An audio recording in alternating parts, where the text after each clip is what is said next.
Sang Sabda telah menjadi manusia dan tinggal di antara kita. Para sahabat Sabda Hidup yang terkasih, berjumpa kembali bersama saya, Frater Jimmy, dalam permenungan hari ini. Pada hari ini bersama Gereja Semesta, kita memperingati Santo Antonius Abbas.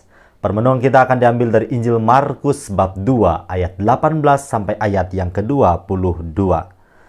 Mari kita mempersiapkan hati kita untuk merenungkan sabda Tuhan. Dalam nama Bapa dan Putra dan Roh Kudus. Amin. Semoga Tuhan beserta kita sekarang dan selama-lamanya. Inilah Injil suci menurut Markus. Dimuliakanlah Tuhan. Pada suatu kali ketika murid-murid Yohanes dan orang-orang Farisi sedang berpuasa, datanglah orang-orang dan mengatakan kepada Yesus, "Mengapa murid-murid Yohanes dan murid-murid orang Farisi berpuasa, tetapi murid-muridmu tidak?" Jawab Yesus kepada mereka, "Dapatkah sahabat-sahabat mempelai laki-laki berpuasa sedang mempelai itu bersama mereka? Selama mempelai itu bersama mereka, mereka tidak dapat berpuasa. Tetapi waktunya akan datang mempelai itu diambil dari mereka, dan pada waktu itulah mereka akan berpuasa. Tidak seorang pun menambalkan secari kain yang belum susut pada baju yang tua. Karena jika demikian, kain penambal itu akan mencabiknya, yang baru mencabik yang tua, lalu makin besarlah koyaknya. Demikian juga tidak seorang pun mengisikan anggur yang baru ke dalam kantong kulit yang tua. Karena jika demikian, anggur itu akan mengonyakkan kantong itu, sehingga anggur itu dan kantongnya dua-duanya terbuang. Tetapi anggur yang baru hendaknya disimpan dalam kantong yang baru pula." Demikianlah sabda Tuhan. Terpujilah Kristus. Para sahabat Sabda Hidup yang terkasih dimanapun Anda berada, semoga kita sekalian dalam keadaan yang sehat dan penuh dengan berkat Tuhan. Kita tahu bahwa sejak Yesus memulai karya-karyanya di dunia ini, tidak mudah dalam menjalaninya sehari-hari. Ia harus dihadapkan pada kelompok-kelompok orang yang tidak menerima kehadirannya, yang tidak memahami ajarannya, yakni orang-orang Farisi dan ahli-ahli Taurat. Mereka begitu sulit untuk menerima kehadiran Yesus, apalagi mengerti pengajarannya. Hari ini juga diperdengarkan kepada kita sekalian protes dari orang-orang Farisi, sebab murid-murid Tuhan Yesus tidak berpuasa. Inilah tantangan yang bagi saya sendiri dalam refleksi saya sungguh sangat sukar dihadapi.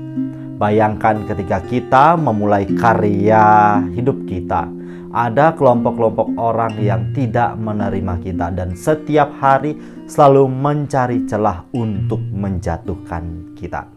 Akan tetapi Yesus dengan cinta kasih, dengan semangat pelayanan dan juga pengajarannya, tidak berhenti begitu saja. Ia senantiasa menjalankan seluruh karyanya dengan luar biasa. Apa yang sabda Tuhan hari ini sampaikan kepada kita sekalian, bahwasannya kita harus senantiasa memiliki pemahaman yang terbuka terhadap hal-hal baru. Maka demikian pun dengan cara hidup beriman kita sekalian, para sahabat yang terkasih. Kuncinya ialah keterbukaan hati.